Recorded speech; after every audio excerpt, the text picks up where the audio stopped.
Man, at some point, you just gotta feel bad for this guy. Today we're talking about Montreal Canadiens' first overall pick, Juraj Slafkovsky. And we're also talking about Seattle Kraken fourth overall pick, Shane Wright. Now, maybe by the time this video is uploaded on YouTube, maybe Wright has already gotten traded. Who really knows? We've made a bunch of videos talking about him and his trade story, all the updates, all the conversations as to whether or not Wright could get moved, yada yada yada. Y'all know the drill. But in this video, we are responding to an article that was posted on The Athletic earlier this week by none other than Scott Wheeler. Now, this is actually a gift article shared with you by an Athletic subscriber via the bottom, so there actually is access to this piece for everybody.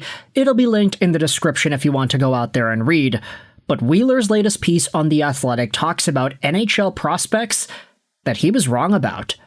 Shane Wright, Easton Cowan, Beckett Seneca. In fact, if we go over into the Seattle Kraken Shane Wright conversation, Wheeler says that Wright, in his opinion, was the best prospect of the draft. And there is an entire write-up as to what happened with Wright and his development so far. Because the Athletic piece is a gift article, we're going to go out there and take a look at this. The 2022 draft class is the class that Wheeler says he has had the hardest time with in all of his years of doing this prospect work. The players lost all or most of their 16-year-old year, arguably the biggest developmental year in a player's career, in 2020-2021 to the pandemic. Wright was viewed as the projected first overall prospect heading into their draft season, but had a good but not no doubt first overall kind of year, posting 94 points and finishing 8th in the OHL in scoring, and a vanilla game that lacked a dynamic trait. The feistiness that scouts wanted to see from him at times allowed for three players, Slafkovsky, Nemec, and Cooley, to pass him down the stretch. Wheeler writes that I strongly considered ranking both Nemec and Cooley at number 1. I eventually put Slafkovsky, a previous focus of this project, in their tier, but wouldn't have taken him first, but neither of them felt like first overall picks to me either, and so I came back to Wright.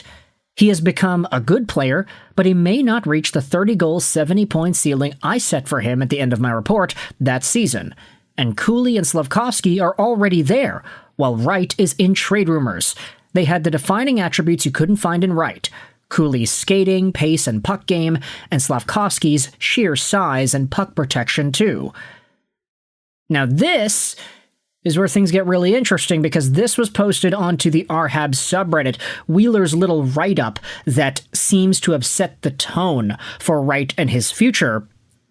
He said, I think there was a missing je ne sais quoi in Wright as well.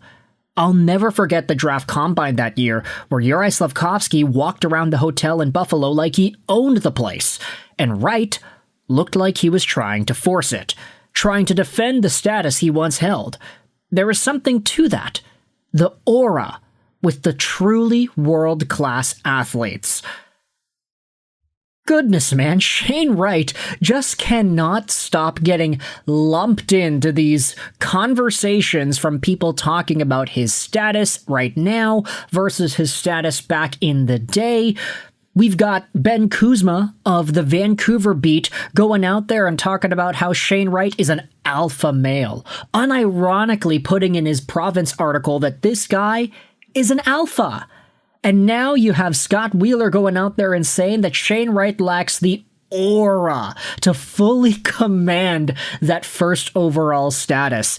There's a je ne sais quoi missing from Wright's profile.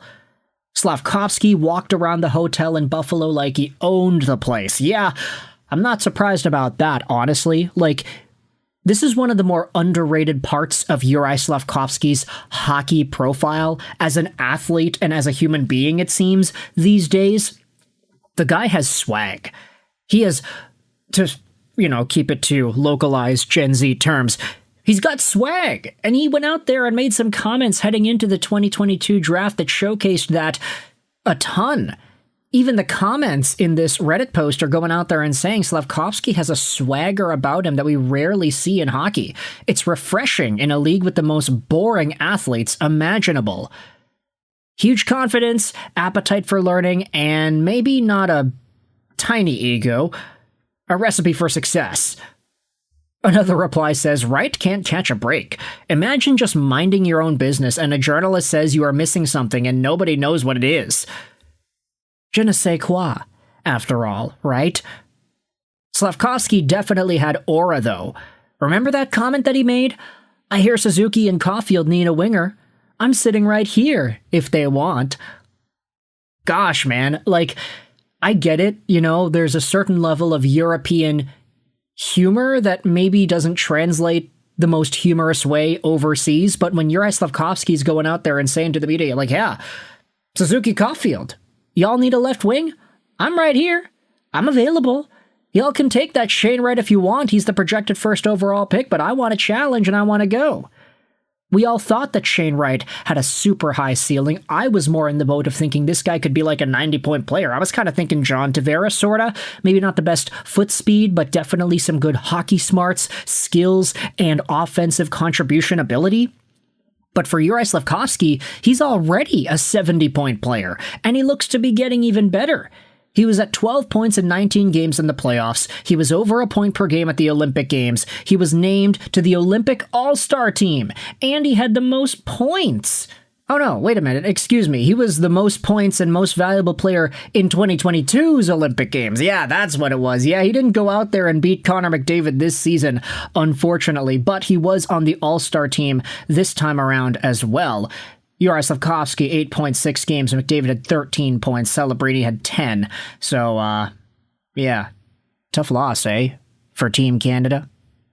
Either way, Juraj Slafkovsky has shown over the years that there is a certain level of aura, presence that he brings to the Montreal Canadiens in his interviews and in the way that he conducts himself. Shane Wright, on the other hand, when an article goes out there and says that, yeah, you're trying to force it, man. You're trying to make it seem like you're holding on to that first overall pedigree that people are starting to feel is slipping away from you. That is so tough to read. Of course, Shane Wright is a multi-million-dollar athlete. I don't really know if he's going out there and reading Scott Wheeler articles on The Athletic to get retrospective opinions on his draft-eligible campaigns.